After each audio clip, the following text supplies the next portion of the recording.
K2 기술을 다 받는다 해도 한국처럼 똑같이 할 수는 없을 것이다. 최근 한국 방산업계의 수출 호황과 함께 한국산 무기에 대한 인식이 달라지고 있습니다. 특히 전통적인 방산 강국인 유럽 국가들의 시각이 크게 달라지고 있는데요. 그들은 한국산 무기는 전 세계 최고의 무기라 불리기에 충분하며 독특한 한국의 방산 생태계로 인한 격차는 따라잡기 힘들 것이란 분석을 내놓고 있습니다. 그럼 왜 한국산 무기가 이처럼 주목받고 있는지 오늘 빠르게 한번 살펴보죠. Let's get it!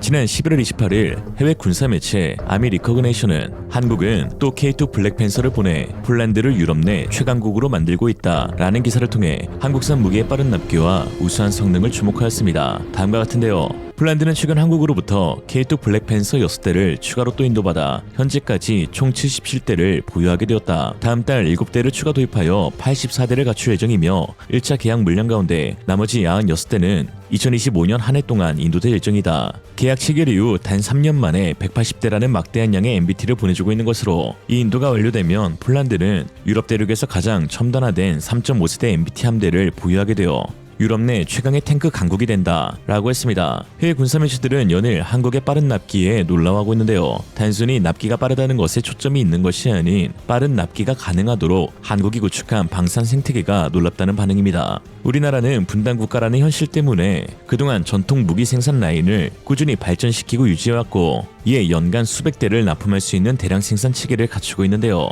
외신들은 유럽 방산 강국 독일이 몇 년 걸릴 일을 한국은 몇 달 만에 해낸다 라며 극찬하고 있는 상황이죠. K9 자주포의 경우 올해 연간 240문이 생산 가능하도록 라인이 증설되었고 K2의 경우 100%를 추구하는 공장 가동률과 함께 라인 증설로 연간 80대였던 캐파를 150대까지 늘릴 예정입니다. 이게 또 늘린다고 늘려지는 것이 신기할 따름인데요. 이것이 가능한 이유 역시 방산업계의 기초 베이스가 탄탄하기 때문이죠. 무튼 현장에서 고생하시는 분들 보너스 좀 많이 드리길. 딱 좋아! 이런 상황 가운데 최근 폴란드에서 들려온 K2PL의 충격적인 소식에 한국 방산업계가 더욱 부각되고 있습니다. 폴란드에서 생산될 K2PL 전차 계약이 지속적으로 딜레이되고 있는데 그 이유가 천문학적인 생산 금액이었으며 폴란드 국영방산업체 PG젯의 주도하에 제작될 폴란드 K2PL의 대당 단가는 현재 도입되고 있는 K2GF의 약 2.5배에 달한다는 것이었습니다. 대략적으로 한화 600억 원에 해당하는 금액인데요. 아니 누가 보면 전투기인 줄 알겠네. 지난달 20일 폴란드 디펜스 입사는 K2 전차는 여전히 불확실하고 그 문제는 폴란드 현지화에 있다라는 제목의 기사를 통해 다음과 같이 말하였습니다. 추가 K2 전차 구매에 대한 논의가 계속되고 있다. 이 전차들을 K2PL 버전으로 폴란드화하는 비용은 수십억 지원티로 추산되며 원래는 추가 180대의 K2 전차를 구매하기 위한 계약이 9월 초에 체결될 예정이었지만 폴란드 방위청과 PG젯, 현대로템 간의 협상이 계속 진행 중이다. 여기에는 폴란드 산업의 참여가 훨씬 더 크게 반영된다. 그래서 문제가 많다. 핵심 문제 중 하나는 K2PL 버전의 단위 가격이 너무 비싸다는 것이다. 이 금액으로는 최신형 미국 에이브람스 전차 2대 이상 또는 최신형 독일 레오파르트 2AA 전차 약 1.5대를 구매할 수 있다. K2PL 전차 한 대의 가격은 한국에서 생산된 K2GF 버전의 2.5배에 달한다 라고 했습니다. K2PL부터 폴란드 국영매체 PG젯의 주관으로 개발되며 이러한 높은 단가는 PG젯이 제안한 것인데요. 그러나 이러한 전후 사정도 모른 채 한 폴란드 네티즌은 한국인들이 K2PL 전차 한 대가 최신 에이브람스 전차 2대와 맞먹을 것이라고 기대한다면 그것을 받아들이지 말고 차라리 에이브람스 전차를 구입하세요.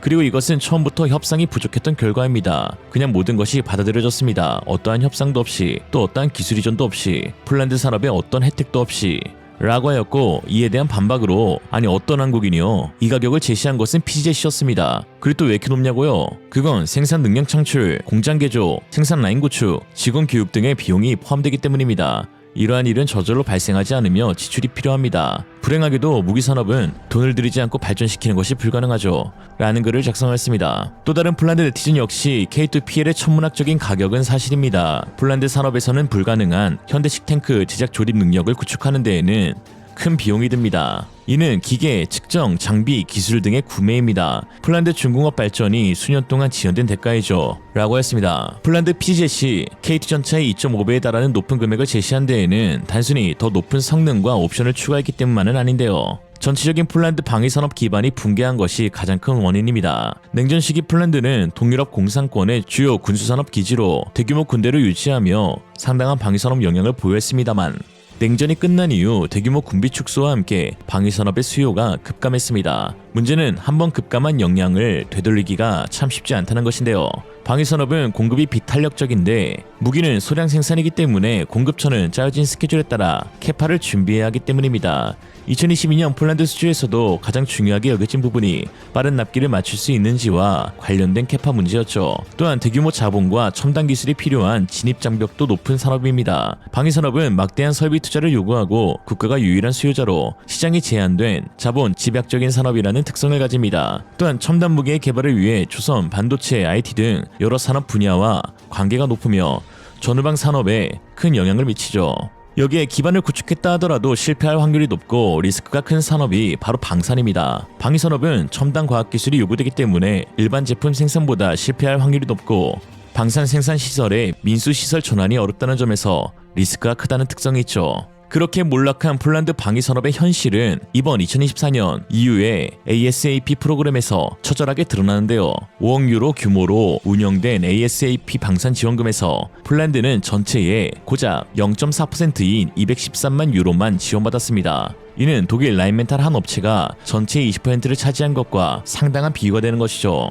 자체적인 산업 기반이 없기 때문에 지원금 규모도 미약했던 것입니다. 이런 상황 가운데 현재도 최첨단 MBT로 불리는 K2 전차 그리고 그보다도 훨씬 뛰어난 성능을 지닌 K2 PL을 20년 격차의 기술력을 지닌 폴란드에서 주도적으로 현지 생산한다는 것은 충분히 600억이 들만한 일이라고 볼 수 있습니다. 그러니까 그냥 한국에서 사라고. 더 큰 문제는 돈이 아닌데요. 돈으로 해결이 가능하다면 다행이겠지만 납기와 성능 그리고 안전성을 보장할 수 없다는 것도 문제입니다. 돈으로 기술을 구매한 터키산 전차 알타이의 현 상황을 보면 잘 알 수 있죠.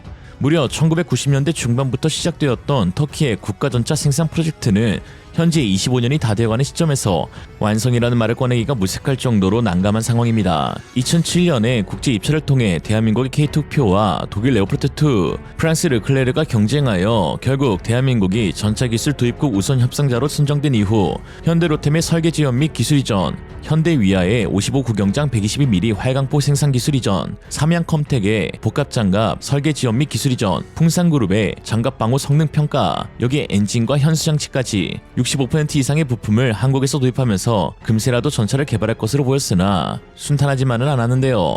겉모습은 K2표와 같았어도 결국은 터키 현지화에서 문제가 생겼습니다. 한국산 부품들의 성능과 안전성은 입증이 되었더라도 나머지 40%의 터키 현지화가 리스크가 컸던 것이죠. 사실 형제라고 하기에는 다른 구석도 많았는데요. 흑표는 56톤의 기동성에 초점을 둔 전차라면 알타이는 65톤으로 중전차에 해당합니다. 북이륜 역시 흑표는 6륜이며 알타이는 7륜이죠. 거기다 자동장전 장치를 탑재한 흑표와 달리 알타이는 수동장전을 채택하고 있는데요. 여기에 가격도 형질하기에는 상당한 차이가 나고 있는데 수출형이 아닌 자국 터키군 보급 금액이 1350만 달러 200억 원에 달하고 카타르에 제안했을 당시 M1 에이브람스와 레오파르트 2A7급의 가격인 2500만 달러였습니다. 심지어 최근에는 변속기 개발 및 수입 문제로 골머리를 썩다가 결국 한국 S&T 다이내믹스에 변속기를 채택하여 시험 성능을 통과한 후 2대의 프로토타입을 제작하는 데 성공하였습니다. 여기까지 25년 걸렸죠. 그럼 폴란드가 주도할 K2 PL은 일단 개발만 되어도 다행이다. 이처럼 터키와 폴란드는 국가적 자존심을 내세우기 전에 먼저 핵심 부품을 자체적으로 개발하고 생산할 수 있는 기반이 되는 산업적 능력을 갖는 것이 우선일 것입니다. 자칫하다 K2 PL이 재현상으로만 뛰어난 R타입 플러스 전차가 될 가능성이 있으니까요. 사실 기술만 확보한다고 다 성공할 것 같으면 지금쯤 중국이 세계 최강국일 것입니다. 온갖 스파이를 동원해 기술 유출에 혈안이 되어 있으니까요. 그럼에도 중국산 무기가 결국 실패로 끝나는 이유는 기술 획득 하나만으로는 충분치 않다는 것을 의미하며 무기 개발은 고도의 산업적, 조직적, 정치적, 경제적 요인들이 복합적으로 작용하는 과정이라는 것을 의미합니다. 그리고 가장 중요한 것은 그에 걸맞는 국가, 국민적 노력이 기반이 되어야 하죠. 한국 역시 지금의 K방산의 성공이 있기까지 대략 50년이 넘는 세월간의 피나는 노력이 있었는데요. 주요 방산업체들의 엔지니어들 인터뷰를 보다 보면 공통적으로 나오는 단어가 있습니다. 바로 맨 땅의 헤딩이죠. K2 전차 방산 신화의 주역인 김희한 현대로템 고문이자 전 ADD 전차 사업 단장은 다음과 같이 말했는데요. 처음엔 완전 맨 땅에 헤딩하는 것처럼 무모한 짓이었어요. 분골쇄신 연구원들이 혼혈일치가 되어 정말 자신들의 뼈와 살을 갈아 넣었다고 보는 것이 맞을 거예요. 1970년대 중반 자주 국방을 표방하며 국산 전차 개발 계획이 시작된 이래 셀 수도 없을 만큼 외국 무기들을 분해해보고 역주립하고 안되면 외국까지 날아가 고개 숙여가며 외국 기술자들에게 하나하나 귀동량으로 배워온 기술들을 다시 자신의 것으로 녹여내고 거기에 살을 붙여가는 방식으로 K방산 기술의 기틀을 다지고 다져 여기까지 온 거죠 라고 하였습니다. 현재 폴란드 언론들은 지연되고 있는 K2PL 계약을 걱정하면서 하루라도 빨리 정부의 결단이 필요하다는 목소리를 내고 있습니다. 그러나 폴란드 정부는 PGZ이 제안한 금액의 일부를 현대로템에서 지원해주길 바라면서 계약을 질질 끌고 있는데요. 그럴 거면 그냥 한국에서 만든 거나 사가고 천천히 기술 이전이나 받으쇼. 오늘의 한 줄 평. 기술이란 게 줘도 아무나 먹을 수 있는 게 아니다.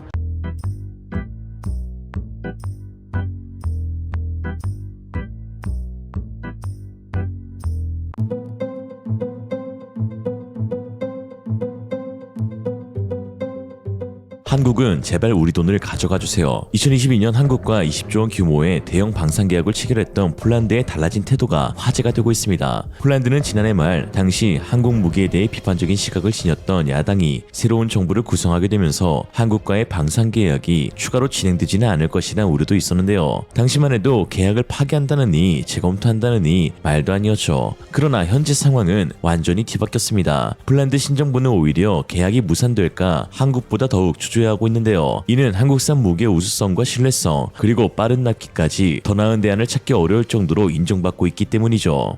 이번 달 3일 폴란드 정부는 42억 달러, 약 6조 원 규모의 자금 조달을 완료하면서 K9 저주포와 호마르K 다연장 로켓 발사대 계약을 체결했습니다. 이로써 호마르K의 경우 기본 계약 물량 288대는 물론 거기다 2대 더 추가하여 모든 도입 계약이 완료되었는데요. 해당 계약을 주도한 폴란드 파엘 베이다 국방차관은 더 나아가 최근 연일 한국 측 관계자들을 만나면서 지난 정부보다도 더 적극적인 모습을 보이고 있는데 9일과 10일 연달아 한국 국방부 장관과 방위사업청 차관과의 만남을 가졌습니다. 특히 이번 회의는 폴란드 측에서 먼저 요청한 것으로 주목받고 있는데 계엄령 여파로 인해 물류 및 계약에 차질이 생기지 않을까 우려하고 있었기 때문입니다. 지금 폴란드 입장은 우리가 어떻게 해서든 돈을 마련할 테니 제발 한국은 무기 생산에 열중을 다해달라는 식이죠. 특히 시급하게 290문의 천무 단장 로켓 계약을 체결하기로 했던 배경에는 또 하나의 숨겨진 비밀이 있는데요. 천무와 같은 체계를 할 수 있는 미국 하이마스가 최근 러시아군에 엄청난 타격을 주며 효과적인 무기 체계로 입증되고 있기 때문입니다. 지난 9일 영국 매체 더선은 우크라이나의 완벽한 샷, 하이마스가 러시아 그레드 발사대를 타격하는 로켓을 퍼붓습니다 라는 제목의 영상을 공개했습니다. 대략 9분 정도 되는 영상에서는 우크라이나군이 운용하고 있는 하이마스가 러시아군의 다연장 로켓, 지대지 미사일, 심지어 S-400 지대공 미사일마저 타격하는 장면이 포착되었는데요. 상대적으로 러시아군이 운용하고 있는 다연장 미사일의 경우 노후화된 구소련 시절 미사일로 하이마스의 공격에 속수무책 당할 수밖에 없었습니다. BBC는 최근 이를 주목하며 러시아를 타격하는 미국산 장거리 미사일이 우크라이나 전쟁에 미칠 수 있는 영향이라는 제목의 기사를 통해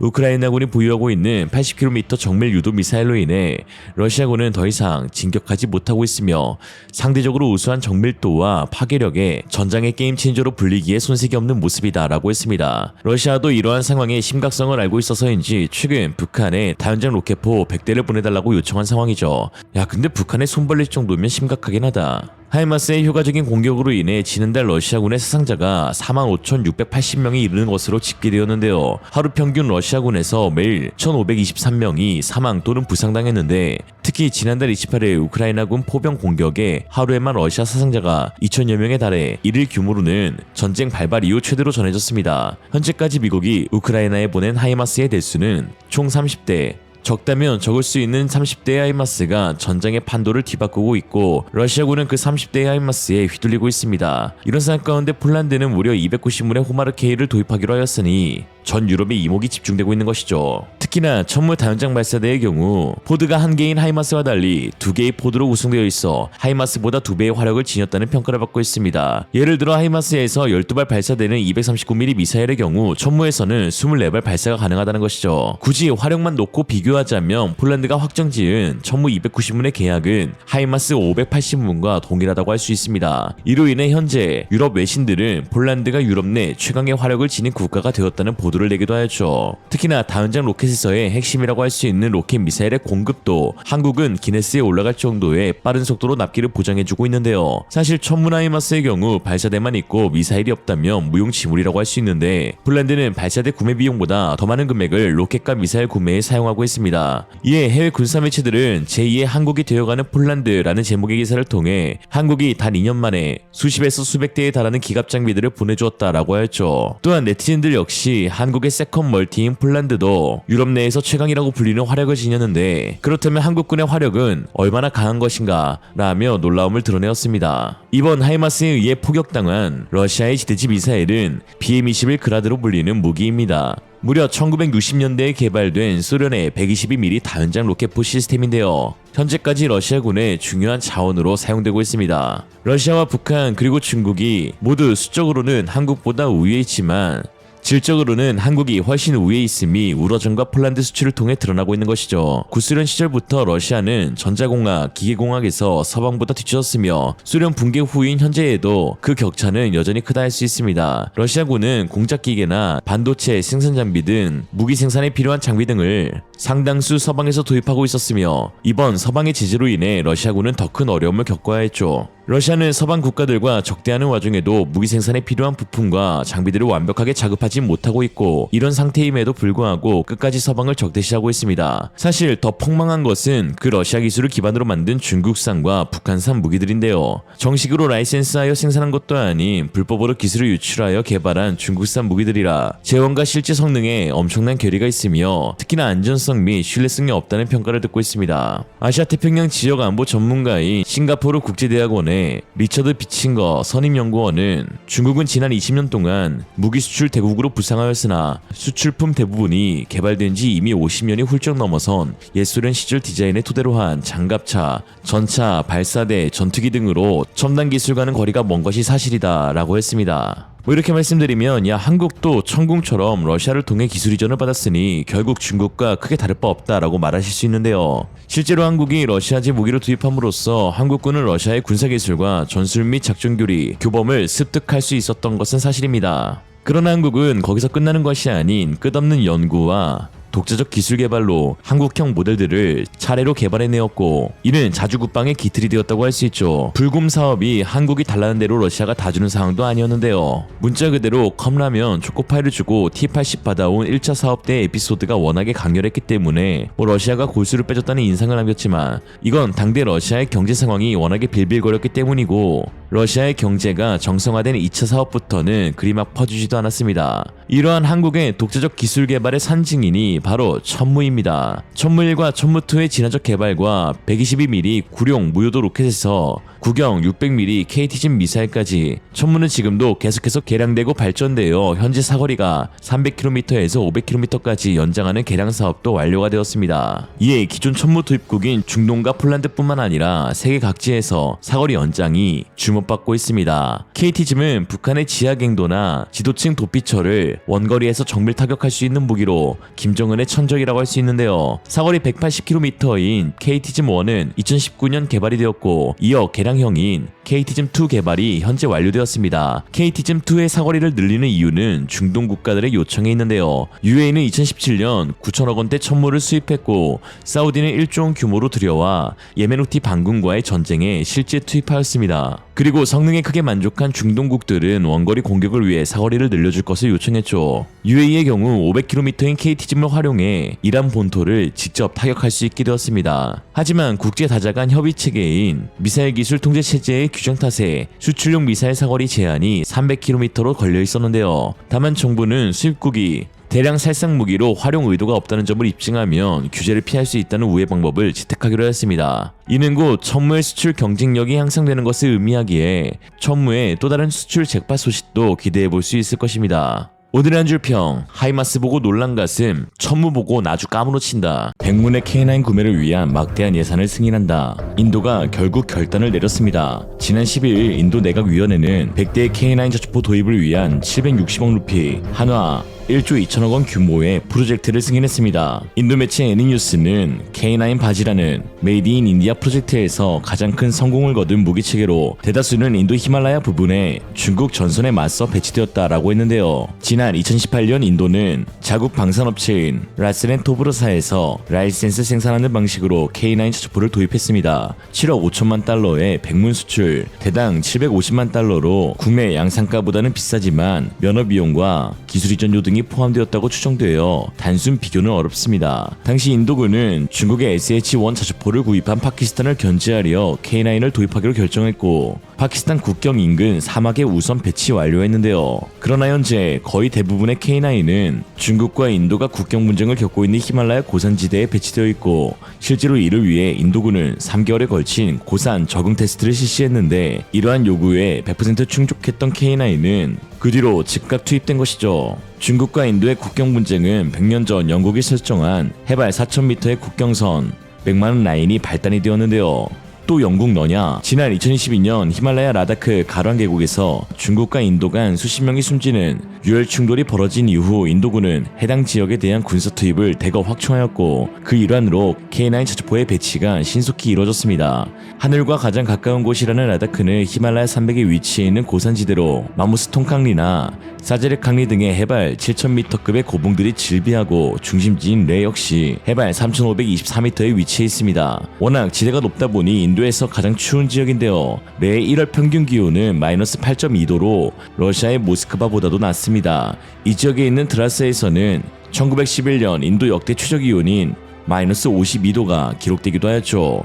K9 자주포는 산악은 물론이고 평원, 정글, 설원, 사막에 이르기까지 기후에 관계없이 작동성이 보장되는데 이런 전천후 능력 덕분에 수출 시에도 큰 어려움이 없습니다. 또한 한국 강소기업들이 생산하는 부품 장비의 우수한 신뢰성으로 결함이 발생하지 않아 높은 가동률을 유지할 수가 있죠. 이에 K9 자주포의 해외 수출을 보면 선구매 이후 대규모 추가 구매로 이어지는 경우가 상당히 많은데요. 이번 인도뿐만 아니라 핀란드 역시 2017년 계약에 포함된 최대 옵션분을 모두 행사하면서 선구매 도입 수량과 동일한 48대를 추가로 구매하기로 했습니다. 눈으로 뒤덮인 핀란드의 설원에서도 K9 자주포는 어떠한 문제없이 핀란드 육군 포병들에 의해 극찬을 받으며 추가 도입이 이루어진 것이죠. 이번 인도의 100대 추가 구매 계약이 이루어질 수 있었던 가장 주된 이유는 바로 K9이 지닌 고각 등판 능력 덕분이었습니다. K9 자주포 검사원 25년 경력의 베테랑인 이종현 기감은 가장 기억에 남는 에피소드를 인도 현지 테스트에서 모래 폭풍이 치는 사막 내 고각으로 만든 언덕을 통과하는 시험이 있었고 당시 경쟁자였던 러시아의 무스타 자주포의 경우 여러 번 시도 후 결국 실패했지만 K9 자주포는 한 번에 높은 고각의 경사를 넘었던 사례를 꼽았습니다. 실제로 히말라야 해발 4,000m 이상의 높은 고산지대에서도 원활하게 운용되는 K9에 인도 매체들 역시 집중 보도하기도 했는데요. K9 자주포가 왜 세계 최고의 자주포인지 여기 히말라야에서 알 수 있다면서 그 자부심을 드러내었습니다. When India and China standoff has continued more than 1.5 years, India has deployed its latest and one of the most advanced artillery guns, K9 Vajra howitzer guns. They have been deployed in the eastern Ladakh in the height of approximately 10 to 12,000 feet. What is more important that this is the latest and one of the advanced artillery guns in the world. You can see these artillery guns can strike approximately 50 kilometers targets. They can achieve 50 kilometers of targets, and most important point is that India has deployed one full regiment of these howitzer or you can say K9 Vajra artillery guns in the forwardmost location in the eastern Ladakh area. Right now I am at the forwardmost location in the eastern Ladakh, and I can show you the artillery guns which have recently deployed. In 2017, in the end of the 2017, the agreement has been made of approximately 4 to 5 regiments of these artillery guns, and now India is going to buy more artillery regiments of these artillery guns to be deployed in the various locations in the LAC. India and China has long standoff in the eastern Ladakh, and when around 12 round conference have been conducted, still China has enhanced their military power in the most of the location when the bilateral talks have been concluded. That means China has been enhancing and doing something suspiciously, and that is why India has once again deployed mirror deployment has been done, and this is the latest artillery guns which India has deployed in the eastern Ladakh area. This is the door which can, from where the gunners and the people deployed in the artillery gun have been entered. Approximately 5 people work as a controller, gunner, loader, and the driver in front. That means 5 people work inside this compound, that is this artillery gun compound. Approximately 50 shells can be deployed or can be carried in this artillery gun, and once at a time. And after the fire, approximately 8 seconds after the one fire, the second shell can be not only loaded but it can also be fired. So all this process take only 8 to 10 seconds, and this around 50 shells can be fired in back-to-back manner. And I can just show you, this is not only best for the eastern Ladakh area because it has the heaters, or you can say it can manage the temperature in the high altitude, but it also have air conditions, so that if they will be deployed in the deserts area, that also the crew doesn't have any problem in their deployment. And it has also capability of nuclear and biological chemical weapons. It can seal itself from each and every angle, and the crew doesn't have any problem when the nuclear or the chemical biological weapons can be fired to this artillery gun near to this location. That means this has all the advanced capabilities which help India not only in the eastern Ladakh in right now scenario, but also in the future warfare. One of India's newest big guns, seen here in the tense eastern Ladakh standoff zone. For over a year or so, these tracked 155mm artillery guns have proven their mettle. This is the K9 Vajra T, built by Indian private sector giant Larsen & Toubro, far away in Hazira, Gujarat. But so impressed is the Indian Army with these guns and their ability to adapt from hot desert conditions to the icy altitudes of Ladakh, that the Indian Army is all set to repeat its order for 100 more of these. The Larsen & Toubro factory that builds these monster weapons does so under license from a Korean company. But the K9 Vajra is now increasingly indigenous with very little outside help. Prime Minister Modi, who hails from Gujarat, put a personal stamp on the K9 when he rode in one during a ceremony. The factory has delivered the first order of 100 guns to the Indian Army, and the production line is still warm and buzzing. Therefore, the second order for 100 more guns will be delivered at a much faster rate. The Army's experience with the gun has been valuable to the makers, deploying it beyond its intended terrain from the deserts of Rajasthan to the freezing heights of Ladakh. These lessons will go into the next batch of K9s manufactured, including additional winter-proofing and modifications to make them even more effective at high altitudes. The K9 has already proven its mettle in India's most hostile battlefield, providing highly mobile artillery support to any possible outbreak of conflict on the restive line of actual control with China. A repeat order for made-in-India equipment means industry gets to think bigger, boosts investment in indigenous weaponry, and moves the country much closer to that elusive ideal of self-reliance defense. 무기 체계가 첨단으로 개량될수록 불량률을 낮춰 품질을 개선하는 일은 막중합니다. 반도체에서도 수율이 중요하듯 첨단 무기 산업에서의 높은 가동률과 품질 신뢰성은 무기의 재원상 성능보다 훨씬 더 중요한 요소로 꼽히는데요. K9의 안전성에서 비롯된 사막부터 설원까지 다양한 작전 환경 운용 능력은 K9이 다수의 국가에 수출되어 세계 점유율 1위 자주포라는 타이틀을 얻게 해주었죠. 하나디펜스 공정품질팀과 국방기술 품질원의 협력으로 K9은 해외에서도 국내와 같은 수준의 가동률을 보장해주고 있는데, 노르웨이 수출 당시 시제장비 개발 과정을 토의하는 PRM에 참여해달라는 요청을 받고 적극적으로 임한 결과 노르웨이 현지 상황에 맞게 개발된 장비의 품질 문제를 초도 양산 과정에서 집중적으로 관리할 수 있었다고 하였습니다. 이런 상황 가운데 인도와 대치 중인 중국에서는 어떻게 해서든 K9 자주포의 위상을 깎아내리려는 시도를 하고 있는데요. 최근 중국 공영 매체에서 패널로 참가하고 있는 완중싱은 K9 자주포의 높은 해외 수요를 두고 성능이 아닌 그저 가격이 저렴하기 때문이다 라고 했습니다. 在过去的很多年里，韩国的 K9 雷神自行火炮它卖的确实很火，先后拿下了土耳其、印度、埃及、澳大利亚、芬兰等几个国家的大单，而且人家还要去西方世界的老巢英国去竞标英国下一代的自行火炮全系。于是乎，网上就有了很多吹捧韩国制造的言论，很多人把韩国的 K9 自行火炮标榜为继德国 PZH-2000之后的世界上最先进的自行火炮之一，自行火炮界的新标杆，把韩国的 K9 捧成业界新标杆，很多人是不乐意。原因嘛，大家都懂的。不过虽然说大家不乐意归不乐意，不愿意接受这个事实，但是韩国的 K9 卖得很火，它也是一个事实。今天我就给大家分析分析，为什么韩国的 K9 能卖得这么火。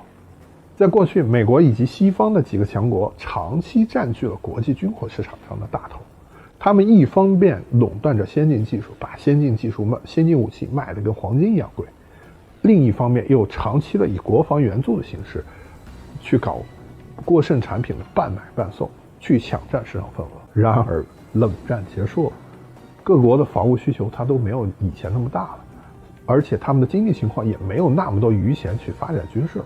所以就是除了德国的 PZH-2000和法国的凯撒之外，其他西方强国基本上连基本的52倍加榴炮，牵引型的52倍加榴炮它都没有换，更别提什么先进的自行加榴炮。在这一时期，因为需求锐减，德国的 PZH-2000它的生产时间比较早，所以它目前基本上就停产了。如果说现在你再想说重开生产线去买 PZH-2000的话，它差不多也是800多万美元的这个良心价，或者你只能去德国的军火库里去淘二手。之前我们觉得卡车炮便宜，毕竟与自行火炮相比，卡车炮它能省出一辆装甲车底盘的钱才对。然而法国人的凯撒卡车炮，你们知道它卖多少钱吗？500万美元，几乎是一辆99A 坦克的价钱。你花500万美元，你去买一辆主战坦克，你好歹你能拿着这辆车你去吓唬人，但是你买这么贵的自行火炮，你藏在很远的地方，你说这怎么能吓唬人呢？所以就说你现在的西风52倍先进的155自行加榴炮，它肯定它是卖不动的嘛，它卖到这么贵。接下来大家猜一下，韩国人的 K9 它一辆卖多少钱？40亿韩元，只要40亿韩元，这是它的成本价。2000年前后，当 K9 研制成功的时候，一辆 K9 的单位造价是40亿韩元左右，折合成美元就是330万美元一辆。除了最近的给澳大利亚的生意以外，其他基本上韩国之前所有的外卖订单，它都是按照330多万美元的成本价它往外卖的。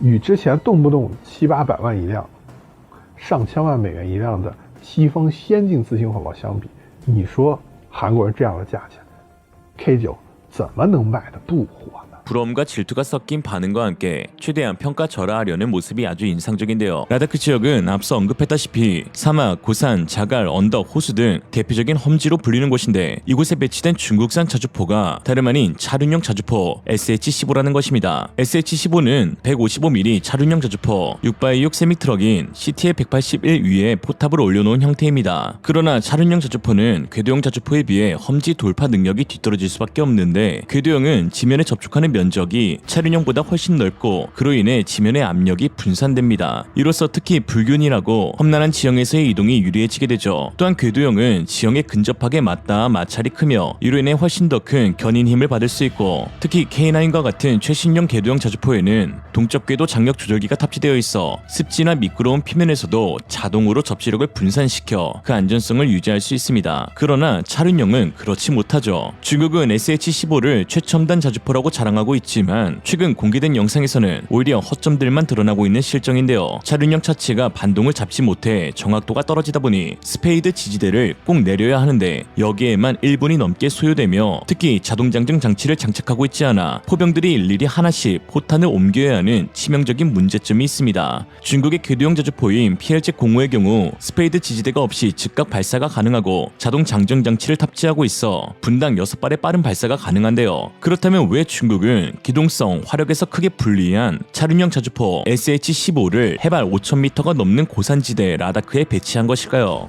이에 박찬준 한국국방안보포럼 위원은 인도가 점유하는 히말라야는 교통이 불편한 데 비해 중국은 서부 개발을 한다며 도로망을 많이 깔았기에 유사시 히말라야로 급파할 수 있는 차륜형 자주포를 배치한 것이라고 설명하긴 했는데요. 그러나 해당 설명도 설득력이 다소 떨어지는 것은 급파할 수 있더라도 해당 지역에서 제대로 성능을 발휘하려면 아무래도 차륜형보다는 궤도형이 더욱 적합하기 때문입니다. 이러한 의구심을 갖고 있었던 찰나 결국 중국 군사 채널이 공개한 영상을 통해 중국이 라다크에 차륜형을 배치한 이유를 유추할 수 있었습니다. 바로 중국 궤도형 장비들이 지닌 한계 때문에 라다크 지역에서는 사용할 수 없었다는 것이죠. 세계 장구장 점유율 1위를 기록하고 있는 중국산 장비 가운데 특히 궤도형 장비들은 중국 육군에게 있어 가장 골칫덩이로 꼽히고 있는데요. 가뜩이나 차륜형에 비해 유지보수가 어려운 궤도형 장비인데 거기다 잦은 고장까지 발발하여 늘 수리하기 바쁜 상황입니다. 특히 라다크와 같은 고산지대 그리고 대규모 유지보수 센터를 건설할 수 없는 국경 분쟁성 내 지역의 경우 궤도형 장비들이 고장이 나면 본토 수리부대 이송까지 매우 큰 어려움에 직면하게 되는 것이죠. 실제로 중국은 이미 한 차례 이러한 경험이 있는데요. 인민해방군 제81 집단군 소속 18여단은 몽골 지역 고비 사막에서 PLZ-05 자주포를 운용 중에 있는데 해당 포병 부대원들은 유지보수 및 지형 결여로 인한 어려움을 겪고 있다고 토로했습니다. 또한 중국의 전차 부대인 81 집단군 99식 전차 운용부대 역시 궤도 장치의 유지보수 문제점을 지적하고 있죠. 团长，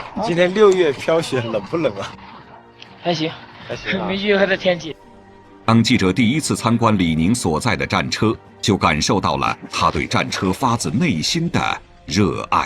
皮子外边这一圈皮子都是我自己买的，然后装饰在这个上面。这个白色就是它的铁皮，伤疤就是这次比赛，在搬运弹药的过程中，然后给摩擦掉的。还有买了一些电动扳手啊，因为这个火炮当出现故障的时候，第一时间我们要抢修。如果说就是通过手动去拧一些螺丝的话，就是速度效率特别就降低了很多，所以说想要买一个电动。你还买了电动扳手，在哪里啊？我们看一下。可以，就是这个。对，在部队有一句话说的非常好，你对车怎么样，车就会对你怎么样。这个蓝颜色的坐垫，这是坐垫吗？对，这是自己买了一个坐垫，因为驾驶员这个长时间机动会特别的疲劳，他坐着会很难受，能减少他这个身体上的一些伤害，包括他驾驶的会舒服一点，开起来也会比较平稳。这一年，我觉得我做了很多的准备和努力，无论是装备的每一个部件、每一个装备，我都查阅了很多相关的资料，包括一些常见的故障，怎么去排除，怎么去保养，怎么去维护。那接下来这项工作就是对坦克车组成员体能和技术的双重考验了。履带是坦克行动机构里最重要的组成部分之一，有了它，才有了坦克踏平坎坷的通过性。下一步咱们就可以到这头，手小心啊！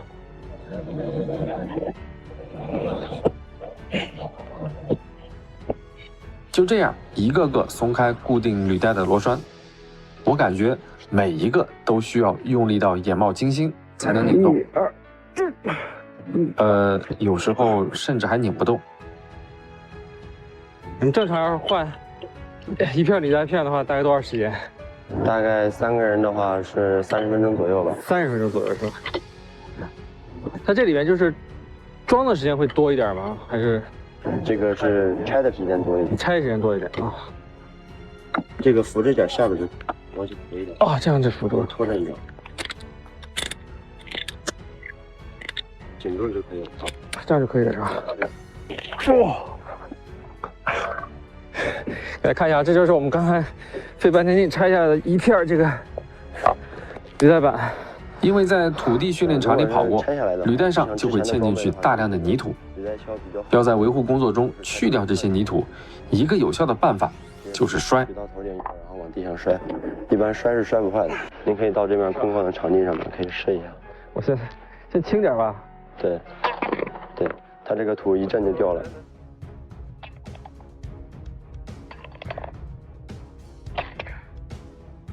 这个是不是差不多了？基本上已经清洁干净了。这个需要咱们使用这个小起子啊，再给它冲一冲就可以了，不需要再砸了。因为我的加入，原本30分钟干完的履带板更换，到太阳快下山了才完成。 한 번 맛보면 또 찾게 되는 중독적인 매운맛 K9. 노르웨이의 깊은 숲속, 폴란드의 눈 덮인 설원, 인도의 험준한 산악지대, 이집트의 끝없는 사막, 그리고 폴란드의 광활한 늪지대까지 세계 어디에서든 강력한 성능을 발휘하는 전천후 저주포 K9. 이것이 대한민국 기술력의 위험이자 우리 국방의 자부심입니다. 오늘의 한 줄평. 이제 자금성도 진출해보자. 물론 포격으로. 이생으로 리얼리즘이었습니다. 여러분의 생각은 어떠신가요? 현명하고 지혜로운 여러분의 의견을 지금 댓글에 남겨주세요. 감사합니다.